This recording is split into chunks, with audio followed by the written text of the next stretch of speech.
The AMC cycle. Dividends expose the short, hedge fund borrowing, and more are covered in today's video. We're starting with this. Theaters that don't show almost full. When clicked on times look almost full. Q2 2026 will be amazing.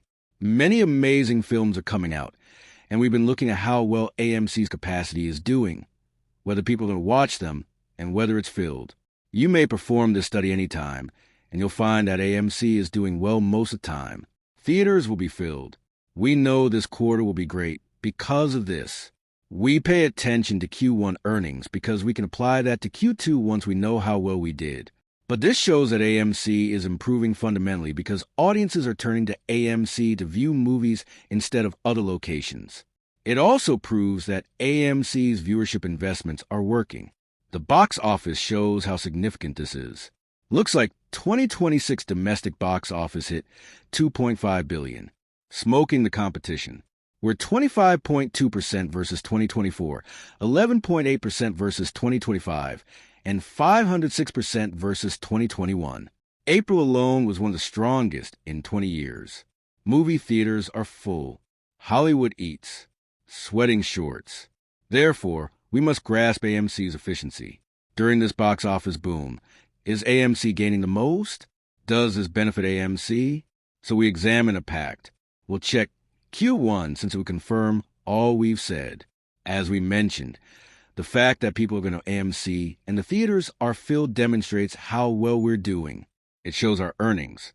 So it takes us to this cycle, which for AMC means greater revenue, profit, debt reduction, and earnings per share. That leads to further growth, expansion, success, value, revenue, and profit. You can see how the cycle repeats. This is exactly what we see now. All of this increases revenue. If more movies are released, people pay to see them, and most viewers go to AMC. That's more cash. If AMC cuts operational expenses and increases profit and margins, that will lead to higher profit. We discussed less debt. First, higher profits will likely pay off debt, but we've seen how they're reorganizing, utilizing shares to pay off debt. So we're also seeing that part of the matter resolved. You can see how these three facts are proven. Then you see growth, expansion, success, and value. Growth, sales, profit, and debt. We discussed AMC's performance. All growth. We talked about the premium theaters they're attempting to grow into and have, which is one of the main reasons we get most views. These are AMC's actions. Seeing these cycles applied by AMC helps us know they'll grow as a company, and we're betting on that. A dividend would be important for this. Talk about this. A method that accurately counts shares would work. As expected, your Adam may have additional unset and yet-to-be-revealed tricks in this game, including dividends. We discuss how an AMC dividend might hurt short sellers. This is because it can prompt an accurate share count. Second, when a corporation pays dividends, short sellers must pay them first. When you consider that AMC has billions of synthetic shares, the shorts must pay for them. That will swiftly deplete their capital. I've said that if AMC pays a $1 dividend and issues 1 billion fake shares, the shorts would pay $1 billion. This is just an example, but you can see its impact. This indicates that this could be significant. To reach that status, AMC must improve financially. With AMC straightening up and improving their operations, we're coming closer to revenue and profit. But Adam Aron may have other techniques he can utilize. Again, this is uncertain, not confirmed, but we've seen it done before. If the market doesn't price in value, AMC can capitalize on the errors and win share at a bargain. This is what they don't want you to know or do. AMC's pricing is falling. We've increased over 100% in 20 days. For this retreat to occur is natural. We remain over 1.5. The money expired calls. Naturally, these possibilities exist and are still fought for. We're still above 0.93. Most important is knowing discounted value right now. This is another issue to consider, relating to what we discussed earlier. First, Adam Aron's mentioned the moon usually raises prices. The comparison shows what we compared to. When he announced this in 2021, the chart rose. We're seeing that not follow that pattern right now, but that doesn't mean AMC is done. It doesn't mean no more increases. That's not true, yet it can help us comprehend. Additionally, we must recognize our progress. We discussed the gap. We've discussed the cycle. All the box office was discussed. We covered the basics, packed theaters.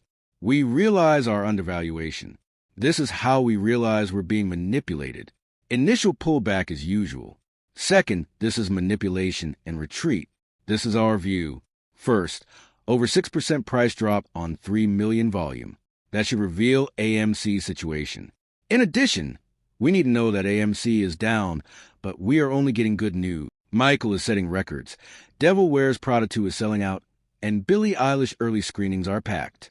Despite all the positive news, AMC is falling. That basically reinforces what we've mentioned about AMC's value not being priced in. This is a period when people can take advantage. We'll then take it to the next level. One of the main reasons they're suppressing AMC and not pricing its worth is because institutions want your stocks. AMC is the greatest competitor, but the third, fourth, and so on are institutionally controlled. IMAX 93, Cinemark 100% plus. They want AMC. They want to control AMC. Therefore, they manipulate and don't price in the price.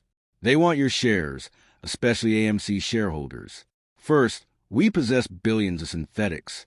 That's okay, since we made them make floats, they'll have to buy back. Another key group is the apes who have been here from the start and bought the first AMC float, which they still possess. Market makers desire that. They want this to be 100% institutionally owned, so they never have to repay the shorts. That's their goal. Another attempt to calculate AMC's loan shares shows this. They borrow shares and short AMC day after day. It goes on to explain that if there were no shorts in AMC, if they had covered, and if they didn't care about AMC, there wouldn't be a market for AMC shares and no need to make synthetics. Another important consideration is Hycroft. For the first quarter, Hycroft Mining had $189 million in cash and cash equivalents and no debt. They also raised, measured, and indicated gold and silver mineral resources by 55%. For the apes who own Hycroft, you can see their success. Yesterday, Eric told me he bought more Hycroft shares at $37 each. This will undoubtedly impact AMC. This is good news overall. We know AMC investment is paying off because of this.